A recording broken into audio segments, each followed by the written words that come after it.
Hi, everyone. Okay, you know what time it is. Yeah, this episode. Wow. Okay, Mobile Suit Gundam, The Witch from Mercury, episode 21.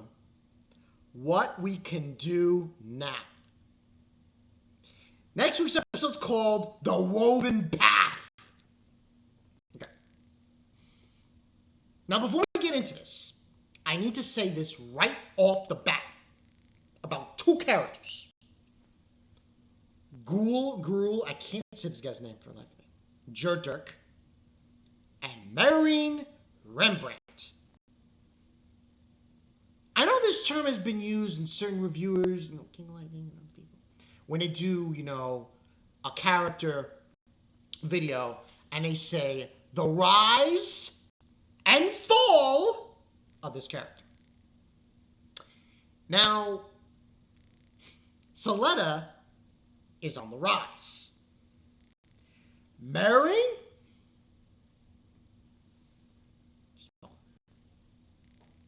but not just her. Cool too. Both of them. They've fallen. They've fallen really, really, really fast. Not so well. Well, Guel is different. It's more like the reason he's fallen is because of his battle with Shattuck, and he let out the can of beans about Shattuck, about Guel's father. Wink, wink. And apparently his brother, Neil, I can't even say his first name, Lauda Neil, kind of knows now. But listen, I'm going to come out right out and say it. I have zero sympathy for Miorine. I have no sympathy for her. I cannot emphasize with her. It is impossible. And the reason why it's impossible is simple. She did this to herself. She agreed to it. She went ahead with it. She abandoned Suletta, even though Suletta's in a better place now, and she owned it. Well, guess what? Here are the consequences. Blood is on your hands, just like your father. But let's get into this episode. A lot happened. A lot. Like, Jesus. So, we kind of start off with the school. No, we don't start off with the school. We start off with Bellamira, one from Pell Industries. And this guy, whose name I had to search for, Goston. Goston is basically the agent of the Space Assembly League. Like was as a smuggler. This is the guy that was with the other one, the big fat lady. He was with her, but he's on a ship with Bellamira. Now the Space Assembly League is they're like bureaucrats, and they hone in on when certain things are not going right with the certain entities of corporations in the show. So he's with her on the ship, and they're discussing what has gone through, what's going on, blah, blah, blah, blah. And he says that he has a machine and he knows of who can pilot it.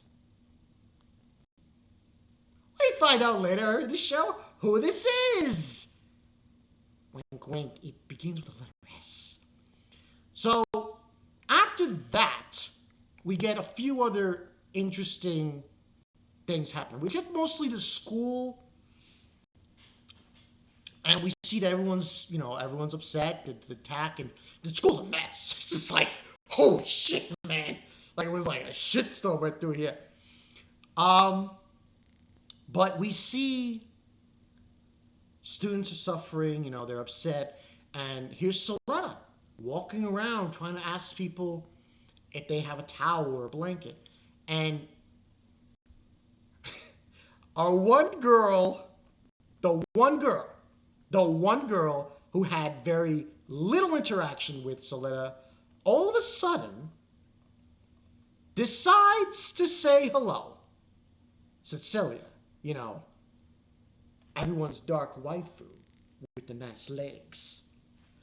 And, she's asking her why she's doing this. And, she says, she made some kind of interesting remark, Suletta. And then Cecilia says to her, "You've changed." Suletta's character on the rise. And that's the first indication we have of that. And then she's passing out blankets, and everything else. What she's also doing is passing out tomatoes. Apparently before Miorine's garden was destroyed, she took the tomatoes and was putting it in the storage area, refrigerated, to keep them safe. She starts handing out tomatoes for everyone to eat. And you're getting this warm feeling with Suletta. It's not just her. We got a scene with Martin talking to Nika. Nika says she's going to drop out of school after everything's over. Basically own up what she did with Shattuck, and so on and so forth. So you see how Earth House itself is on the rise. Suletta's on the rise. Very intrigued. We had that scene happening. After that scene, there's another scene that happens, but let's start with the bad. But after we talked about that, let's start with the bad things that were happening in this episode.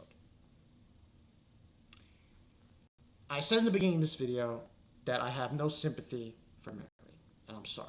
I'm sorry to people who like this character. I'm sorry that people really enjoy her, but I don't have any sympathy for her. And the reason is this. She chose this. She chose to do this at the episode 17. She chose to go with Prosperity Earth. She chose to do all these things. And for the writers to actually ask the audience, do you have sympathy for her? My answer is simple. No, I don't. We do have a scene with her, and Guel's there trying to console her. It's my fault, and she's depressed. I'm like, yeah, it is your fault. It is absolutely your fault. It is. You're the one who decided to do this. Even after Prosperity told you, point blank, that she has a revenge plot against you, your father, and the company. You still went with it. Why? I have to protect Suletta. Well, great. Suletta's on the rise, and now you're in a bag of crap. Like I said, sorry. The scenes with her and Guel are very here and there. What really is the meat of this scenario is the Space League assembly. They are being the Pallet District. The Pallet District, these four witches just come out of nowhere and say, yeah, they're not good. We gotta take them out. So an intervention is happening. And a lot of other things happen in the episode. I don't want to go over everything, but that's majority of what happens. And you see, Miorine's character keeps going down, down, down, down. They're just the suffering and the sorrowness and the guilt and just all the terrible decisions that she made. Just the one thing about this episode that I will add with her character is the conversation she has with Shattuck's father. Shattuck's father comes out and states that he's willing to take the blame, and then she says, "No, I don't want any more sacrifices." But he mentions to her, "You should have learned from Delling," which is emphasizing now that she's just like Delling. Delling did what he did 21 years ago. Well, now look what you did. And this is all your fault. Now, we also find out Petra, she's good. Okay, she's not dead. We find out that Petra's fine. She's in a hospital, critical condition, but she's fine.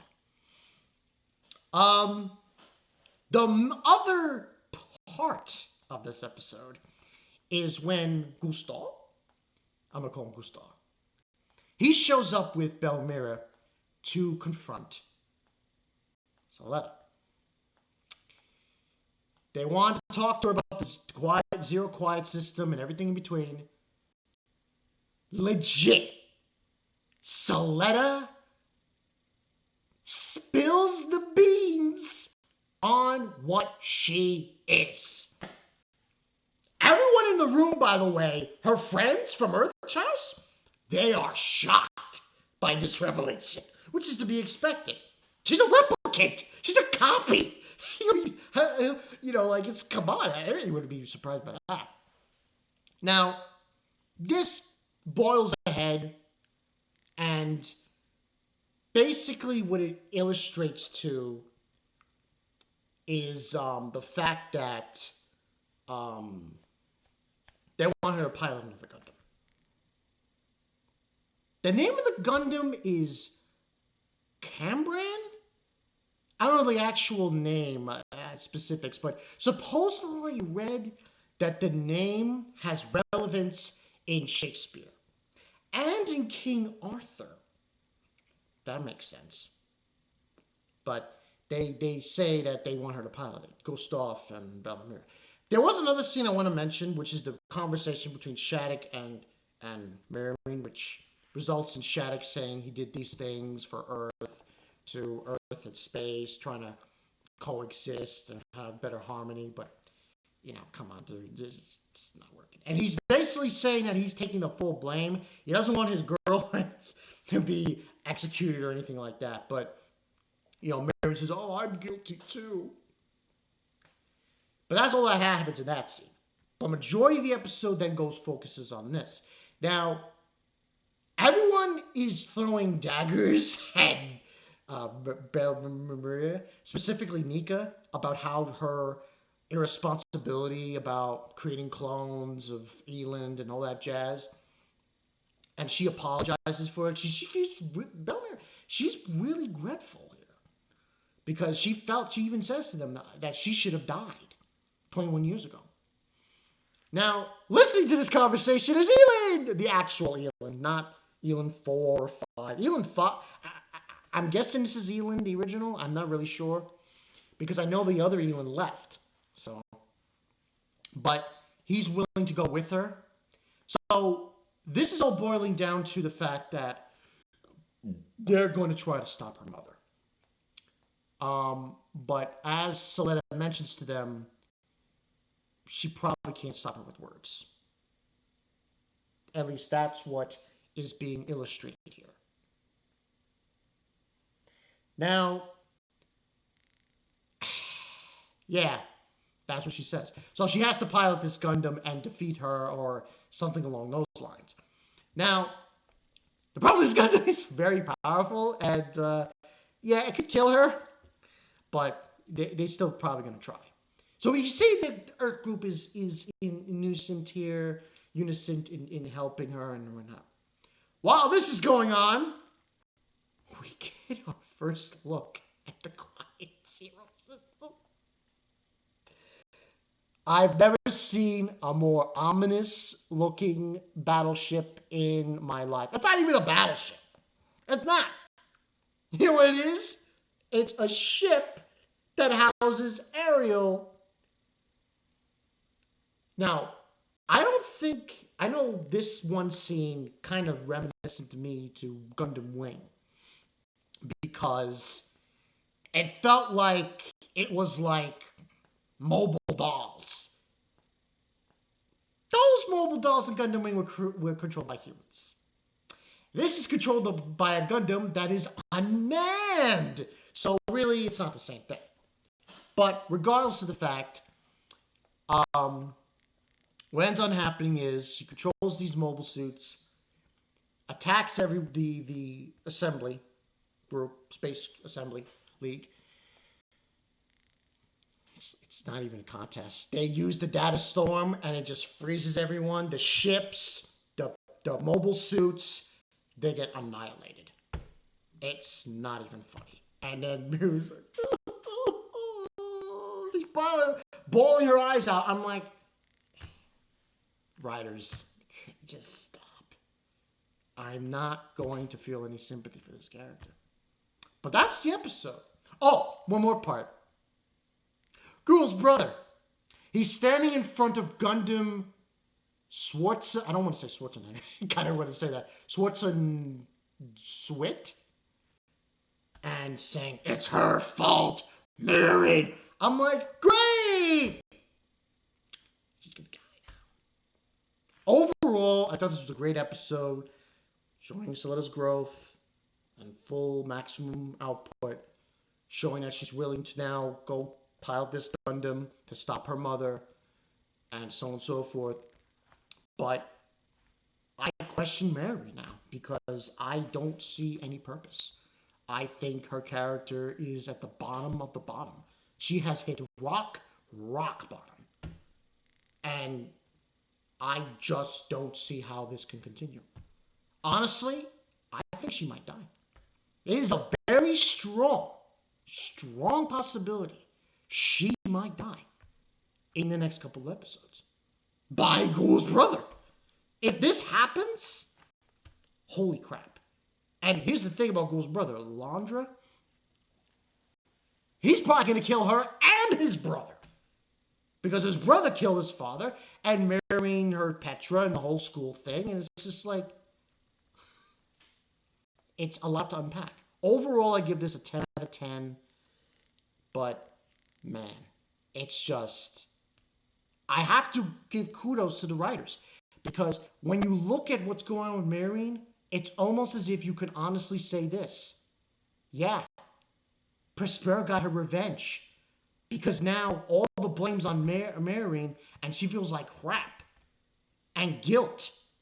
The blood is on her hands. Remember in episode 12 when she was calling her a murderer? Well, guess what? Now the writers turn it all around back to her. And now she really is the murderer. Because of cooperating with Prospera, because of Shattuck, of everything. But, we'll see how this goes. I might do another video tomorrow night, maybe. More like the topic of character discussion video. The fall of Miorine Rembrandt and Guel. The fall, but this is just shocking. I wonder how they're going to defeat the quiet system, though, because they said this Mobile Suit Gundam that they're going to give to Suletta is a monster, but who knows? Well, 18 minutes, fucking long. This is Babakanai 22. Listen, if there are supporters of Miorine, I apologize if I'm shitting on her character, but she freaking deserves it. I'm sorry. See you guys later. Peace.